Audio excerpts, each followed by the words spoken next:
Well, good morning, everyone. It's nice to see you. My name is Kira Dickey, and I'm the Market Development Manager of Perceptive.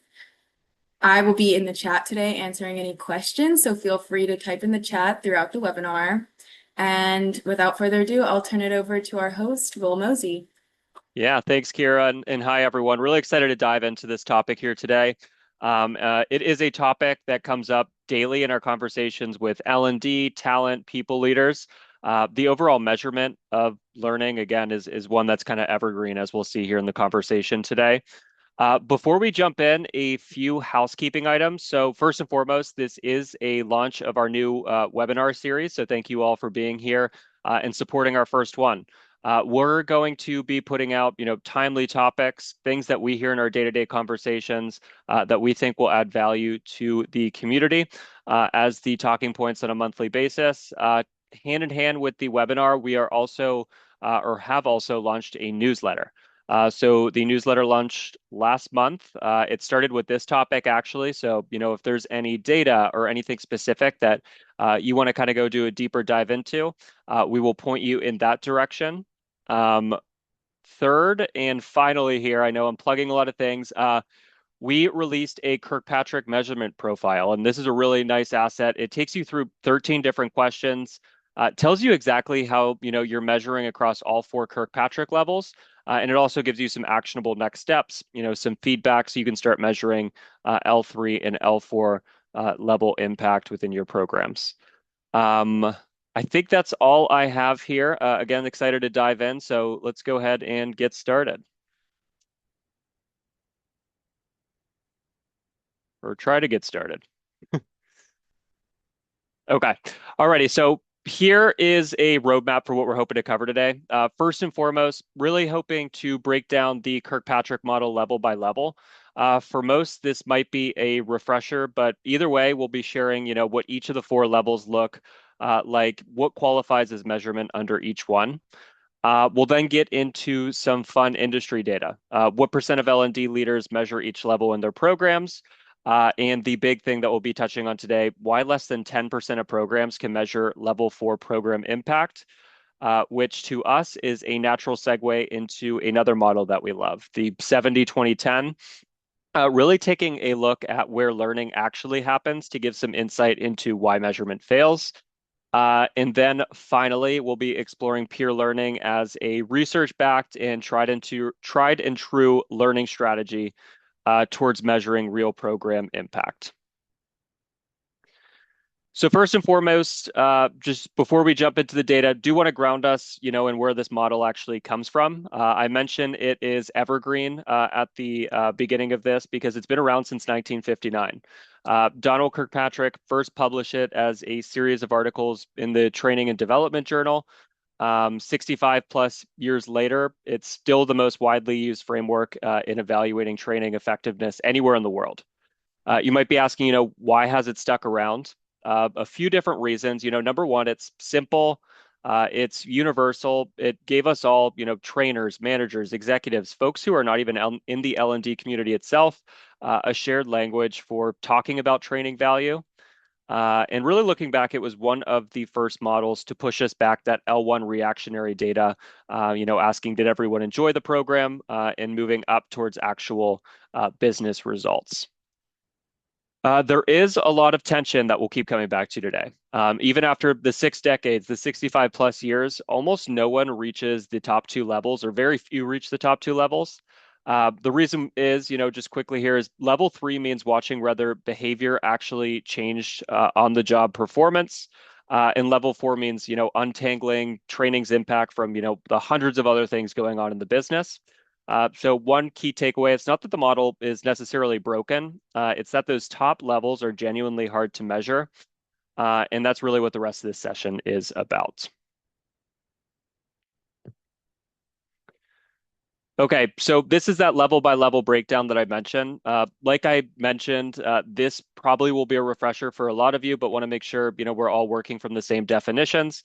So we're going to start down here at the bottom left and then work our way up from L1 to L4 results. So looking at L1, this is reactionary data. Maybe, finishing the program, asking yourself, did people really enjoy it? That's things like post-program satisfaction surveys. It could be completion data. So a lot of good stuff in there. Probably not what we're going to focus on here today. But as we move up, we get into learning. This is when we ask ourselves, did they actually retain any of the information that we went over in training? That's things like quizzes, it's knowledge checks. And from here, this is really where we're going to be focused today, level 3 and L4. Level 3 is behavior. So this is really measuring, whether they're applying those key concepts, those key skills that we're teaching and training back in their job, back in their day-to-day work. And commonly, this is measured through things like manager observation or 360 assessments. Finally, results, the big one, the one that we are all here for today. We're really asking, did any of this move the business forward? Within this, we're looking at key KPIs, specifically things like retention. It could be productivity. Revenue is a really big one. So, one thing to take away, one thing to notice here is the higher you go, the more valuable the data gets. And, a natural thing to ask yourself is, why should I care about that? Well, the reason you should care is because stopping measurement at L2 means that you can honestly, say the best that you do is we trained our people and, they passed a quiz. The claim everyone actually wants to make, the claim that we talk about with L&D leaders wanting to make is, we want to make sure that the training makes the business better. We're pushing KPIs, pushing different metrics forward.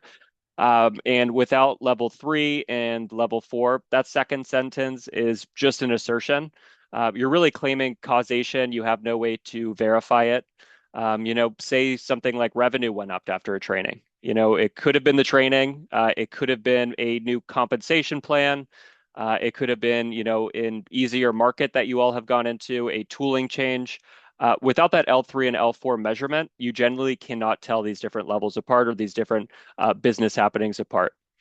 And that's exactly what levels 3 and levels 4 buys you. They turn that claim into something that you can actually verify with data. So, you watch the trained behavior actually show up in the work, and we actually tied that specific behavior to a business outcome. So you have a clear line of sight from, the training to a business metric, and that's really what you want to see here. Um, Well, we have a yeah. question in the chat. Um, Someone wants to know why most organizations get stuck on the Kirkpatrick model. Is it cost or is it time? That is a good question. So I would say both of those things kind of fall also under scale. So scalability is huge. That's, a main reason why L3 and L4 go unmeasured a lot of the time. The cost definitely comes in. Manager time is very expensive.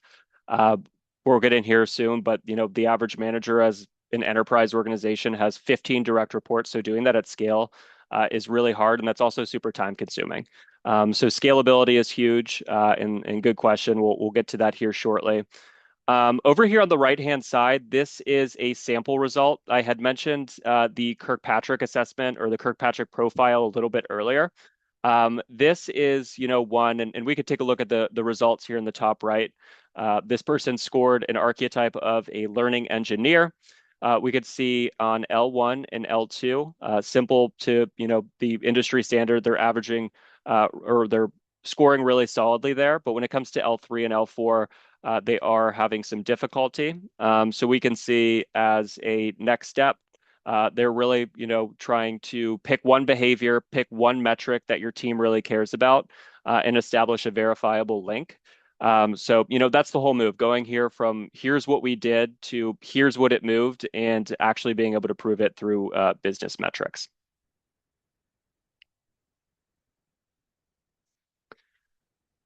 Okay, so now we're digging into the industry data that I promised. So what you're looking at here is the share of organizations that actually measure across each of the 4 levels. And it holds up really nicely. So we're going to start at the top here. I kind of flip this one around, but at the top is reactionary data. We see that, over 90% of organizations actually can capture this.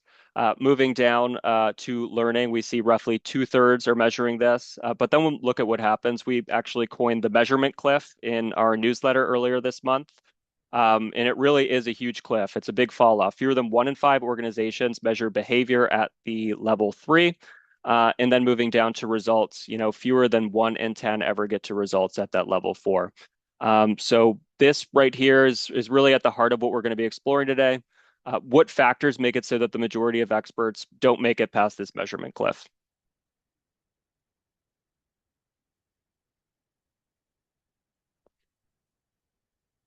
Alrighty, so now we're looking at a few different constraints that we see, structural reasons why programs never get past that L2.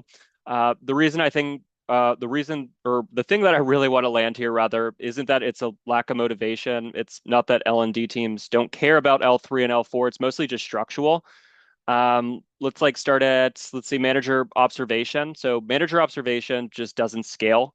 Most managers don't have the time to sit and evaluate behavior change. This actually goes back to that question that we just went over.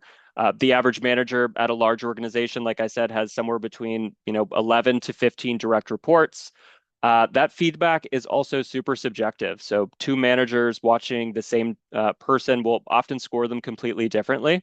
And the feedback also sometimes comes too late because something like a 360 happens once, twice, at best, 4 times a year. And comprehensive behavioral assessments are super expensive, so they're hard to run at any scale. So all of that really kind of goes back to scalability. And throughout the session, please hold on to these four specific limitation or constraints because once we get over to the peer learning as the solution, it's going to speak to every one of them a little bit later on.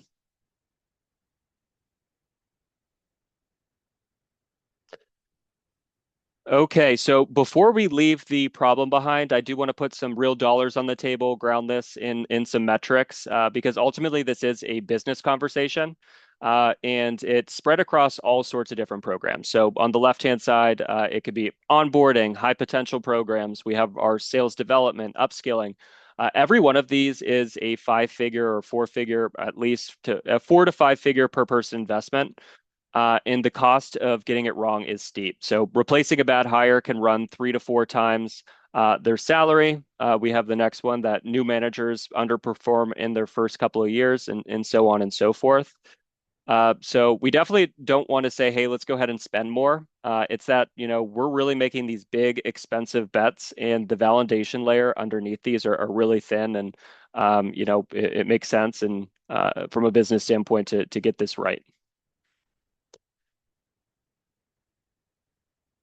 Alrighty, so this is the segue into the 70-20-10 model I flagged at the top. The idea is that only about 10% of how people grow actually comes from formal training. So if you look over here on the left-hand side, this is the 10% of formal training. The other 90%, so this 20% from peer collaboration, and then the 70% from on-the-job tasks or on-the-job work, accounts for the other 90%. The irony here, which is really the whole reason measurement fails, that the 10% is actually where we pour all of our budget. It's where we pour a lot of our resources and a lot of our measurement energy as well. The 70% and the 20%, the on-the-job experience, the peer collaboration, again, where most development is happening, actually goes completely unmeasured a lot of the time. So a quick question here at the bottom that I want to leave you with. If most people grow through real work and through peers, why aren't we measuring their actual work? And that is the question that sets up the back half of the conversation here today.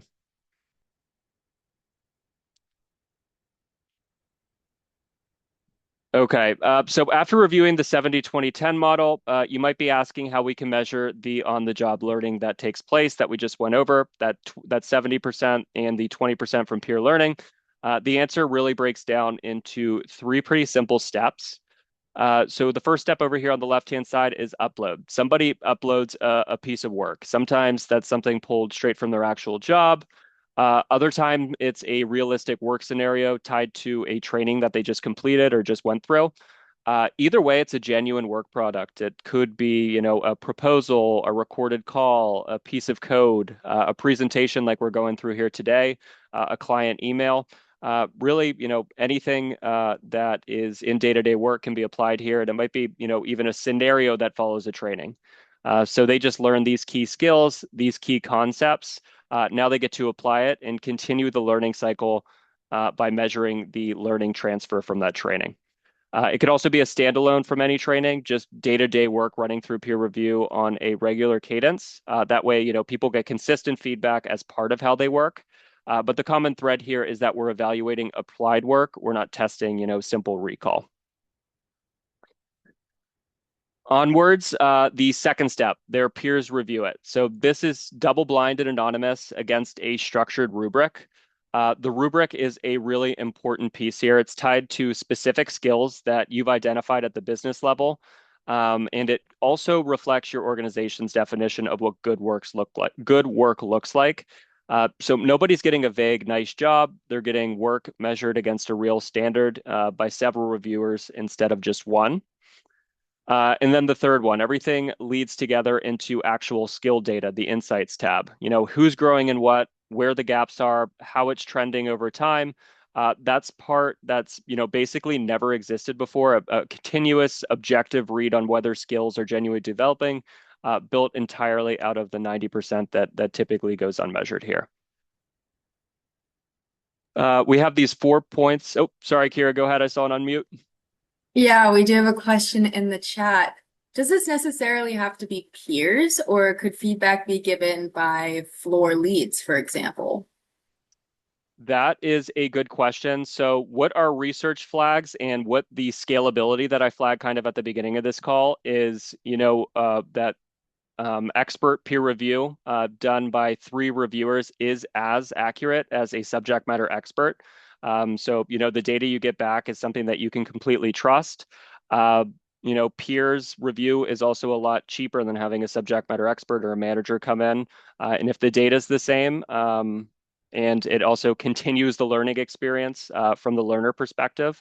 Once I see, how Kira tackles a problem similar to what I'm working on, that's continuing the learning into the flow of work into itself. But we also can include the manager or a subject matter expert in the review process. That's totally up to you. And then there's another question. You mentioned that oftentimes managers don't have time to observe slash evaluate. Does peer assessment save time? We kind of just discussed this, but if you want to reiterate. Yeah. Yeah, it saves a ton of time and it saves a lot of money. That scalability is huge. And we're kind of going to get into this in the next slide. So hopefully I answer that for you. If not, then we can kind of come back on it if that's okay. But looking at the 4 different points along the bottom here, these really matter. So this is kind of where we're looking at what we were just kind of talking about, actually. Manager observation sounds great. Oftentimes we see it's inconsistent, it's super subjective, and it happens late if it happens at all. And again, that word, it doesn't scale. One subject matter expert can't deeply evaluate 40 people's actual work. This one flips all 4 on its back. Peer review is tied to output. It's skill specific because we're measuring those skills that we identified from the organizational standpoint. And the feedback is immediate and it scales without adding to anybody's plate because we're basing it in real work that's already happening the majority of the time.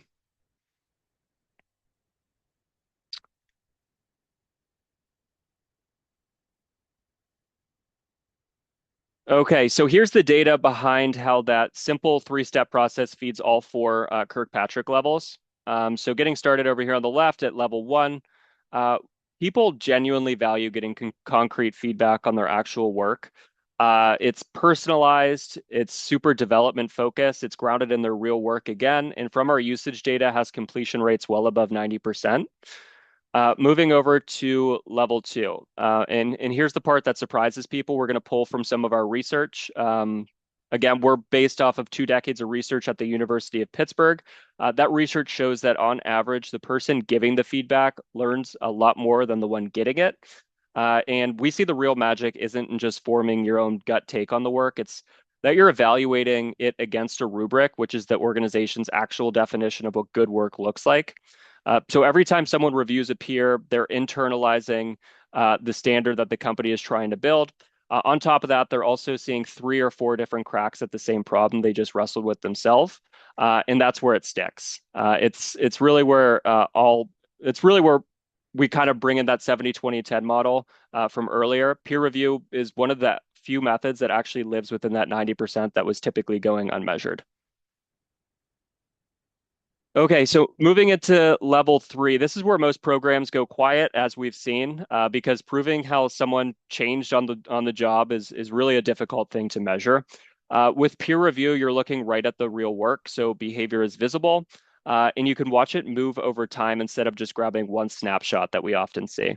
And our research is really clear on this as well. Feedback from multiple reviewers drives behavior change more effectively than feedback from a single expert. So one manager we see gives you a point of view. Several peers triangulate a problem or an issue or something that we can correct, and people are far more likely to act on it. Moving up to level four, and it all rolls up to here. All those individual reviews become skill data that then you can tie back to the business. Those KPIs that we talked about, ROI, retention, engagement, really whatever you're tracking at the business level. A final research point is that aggregated peer assessment is as reliable and valid as expert assessment, like we just chatted about a little bit earlier. So the data holds up, and really that's what lets you draw that credible line from learning all the way down to business outcomes. And it definitely separates your team, your programs that you're running against the others that aren't measuring this data. A question from chat. How does this differ from 360-degree reviews Good or question. 360 process? Yeah. Yeah, good question. So 360s are important. We're definitely not trying to replace those. 360s are really based on people's overall performance. A lot of the time, that's a little subjective too, in my opinion, especially when it comes to performance reviews, right? You're evaluating a quarter or biannual, sometimes even annual. Peer review is based off of real project work. So a lot of the times, things that you just worked on, we're getting, more granular skill data down to the specific skill that we're targeting at the business level. So again, analyzing people versus analyzing applied work.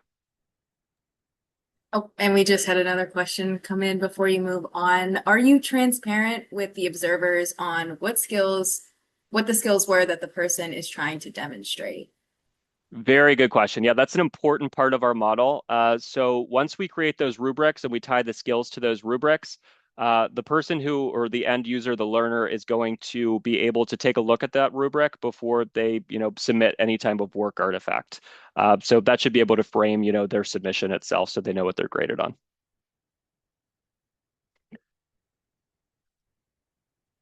Alrighty, so there's those four words at the bottom as we wrap up this slide here: speed, scale, confidence, ROI proof. All of those are business payoffs, and we're going to put real numbers against them here in this next slide. So, I'm not going to read all of these. I'd rather you kind of zero in on whichever map to your world, because peer learning pays off in two major ways. If you're really measured on hard financial return, I would tell you to look at the top left there, the 75 to 1 ROI versus traditional e-learning, maybe the 31 billion in annual savings across the Fortune 500. And if you're looking for more people-oriented metrics, things like retention, engagement, building capability, then the 49% drop in turnover might be appealing. There's 70% performance improvement, huge completion rates at 85%. Those ones might land for you. Peer review as a whole is one of the most measurable, highest return approaches in the entire L&D toolkit. And it shows up in both, again, the dollars and the human side at the same time, which is super rare for a learning strategy.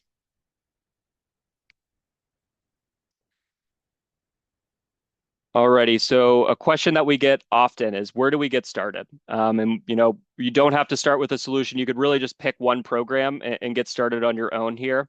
I would suggest starting where people are already producing real work. So a lot of the times this is within structured cohort-based learning.